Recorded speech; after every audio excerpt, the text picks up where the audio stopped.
Militer Israel mengklaim telah menonaktifkan lebih dari 70% peluncur rudal balistik milik Iran dalam operasi militer yang terus berlangsung.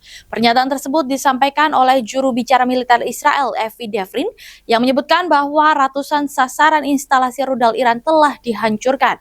Israel juga menegaskan serangan akan terus dilanjutkan karena masih terdapat ribuan target yang dianggap terkait dengan program militer dan nuklir Iran. מכלל שימוש יותר מ-70% מהמשגרים של הטילים הבליסטיים. כלל הכטב"מים ששוגרו מאיראן לשטח ישראל עד כה יורטו על ידי חיל האוויר. אנחנו ממשיכים בצד הטילים והמשגרים כל הזמן. המרכיב השלישי בו פגענו הוא פרויקט הגרעין האיראני. לאחר שפגענו בו קשות במהלך מבצע עם כלבי, אנחנו תוקפים אתרים ותשתיות שמהווים חלק מהמאמצים של המשטר לבצר ולהסתיר את תוכנית הגרעין שלו. במהלך המבצע תקפנו יותר מ-2,000 מטרות ברחבי איראן, באמצעות יותר מ-10,000 חימושים שונים. יש לנו תוכנית לחימה סדורה ומתוכננת היטב. יש לנו עוד אלפי מטרות באיראן, ואנחנו מייצרים מטרות נוספות מדי יום. המשטר כבר מוחלש, ואנחנו ממשיכים להחליש אותו יותר ויותר מדי יום.